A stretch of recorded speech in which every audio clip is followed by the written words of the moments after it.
கணேசாய நமக. முருகாசரணம். ஆசைப்பட்டதை அடைவது எப்படி? ஒரு அற்புத ஆன்மீக வழிகாட்டுதல். திடீரென்று ஒரு மலையாள பத்திரிகை கொடுத்து படிக்க சொன்னால் உங்களால் படிக்க முடியுமா? முடியாதில்லையா? ஏன்? மலையாளம் படிக்கல, அதனால நமக்கு புரியல, அதனால படிக்க முடியாது. அந்த மாதிரி இறைவன் ஒருவர் இருக்கிறத நாம உணர்றதுக்கு நமக்கு உதவுவதுதான் கோவில்கள், மந்திரங்கள், தியானம், இப்படி பல விஷயங்கள். நீங்க ட்ரெயின்ல போய்கிட்டு இருக்கீங்க, உங்களுக்கு ஹிந்தி தெரியும்னு வச்சுப்போம். பக்கத்துல 2 பேர் ஹிந்தி பேசுறாங்க. என்னதான் நீங்க ஒரு புத்தகத்தை படிச்சுக்கிட்டு இருந்தாலும் உங்க காது, மனசு அவங்க பேசுறத கவனிக்க ஆரம்பிக்கும் இல்லையா? நீங்க ஏதோ ஒரு வேலையா இருக்கீங்க, அப்போ உங்க பேர் சொல்லி யாரோ ஒருவர் கூப்பிட்டதும் திரும்பி பார்க்குறீங்க இல்லையா? அதே மாதிரி இறைவனை அவனது கோவில்களில் சென்று நீங்கள் மந்திரங்களை சொல்லி வேண்டும்போது அவனும் உங்கள் வேண்டுதலுக்கு செவி சாய்ப்பான். ராகு கால வேளையில் லலிதா சரசரநாமமோ அல்லது சிவ ஆலயங்களில் ஸ்ரீ ருத்ரமோ சமகமோ சொல்லும்போது நீங்கள் அந்த பரம்பொருளால் நேரடியாக கவனிக்கப்படுவீர்கள். இது போதாதா? கடவுளிடம் எப்படி வேண்டுவது? உங்கள் தீராத பிரச்சனைகளை தீர்க்க சொல்லி மனதில் கடவுளிடம் மன்றாடுங்கள். உங்கள் குழந்தை ஒரு சில விஷயங்களில் அடம் பிடிக்குமே, அது மாதிரி சமயத்தில் அந்த குழந்தை கேட்காமலே வாங்கி நீங்கள் கொடுப்பீர்கள்.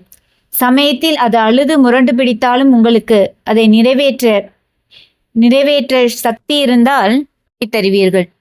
இல்லையெனில் உங்கள் இயலாமை அந்த குழந்தைக்கு முதுகில் ஒரு அடியாக வெளிப்படும். அடித்த பிறகு உங்களுக்கு மனசு வலிக்குமே.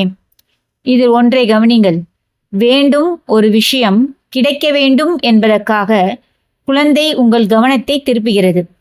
அதற்கு தெரியும், நீங்கள் மனது வைத்தால் அந்த ஆசையை நிறைவேற்ற முடியும். அந்த கோரிக்கை நியாயமானது எனில் நீங்கள் உடனே இல்லையேனும் விரைவில் அந்த ஆசையை பூர்த்தி செய்ய முயல்வீர்கள் இல்லையா? பிற்காலத்தில் ஒரு சில கெடுதல் ஏற்படும் விஷயங்கள் என்று இருந்தால் எப்பாடுபட்டாது அதை தடுக்க முயல்வீர்கள் இல்லையா? அதேதான் சார். உங்கள் கோரிக்கை என்னவென்று மனதுக்குள் வேண்டுங்கள்.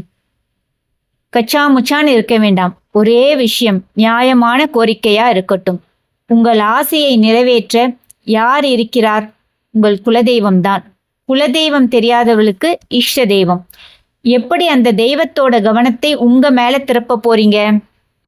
அடிக்கடி அந்த தெய்வத்தோட சன்னதியிலே போய் நில்லுங்க.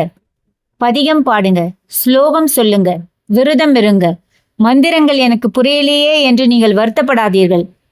ஐ நீட் சம்திங் டு ஈட் என்று நீங்கள் புரியாமல் சொன்னால் கூட ஆங்கிலம் தெரிந்த உங்கள் நண்பர் உங்களுக்கு சாப்பிட ஏற்பாடு செய்வார். இந்த மந்திரங்கள் அனைத்தும் அவனருளால் அவன் பக்தர்களுக்கு சில நட்காரிய காரணங்களுக்காக உருவானவையே. அவனுக்கு இதன் அர்த்தம் நன்றாகவே புரியும்.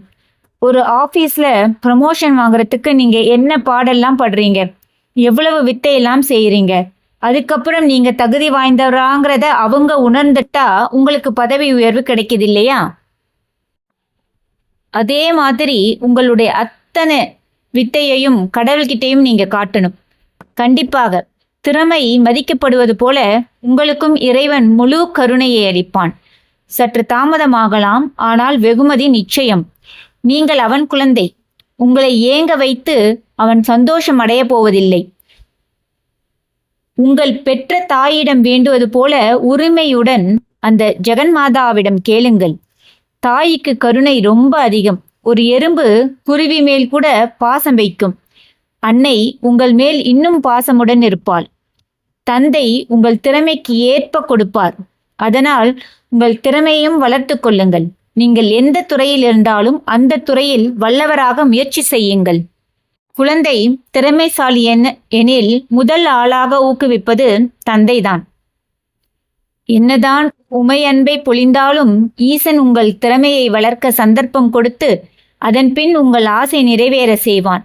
அதனால் அந்த பரம்பொருளின் உங்கள் பக்கம் கவனத்தை திருப்புங்கள். உங்கள் திறமையை வளர்த்து கொள்ளுங்கள். ஆசைப்பட்டது கிடைக்கும். போதும் மனமடையும் ஆனந்தத்துக்கு ஆசைப்பட்டது கிடைக்கும்போது மனமடையும் ஆனந்தத்துக்கு அளவே இல்லை. ஓம் நம சிவாய. நன்றிகள் கோடி.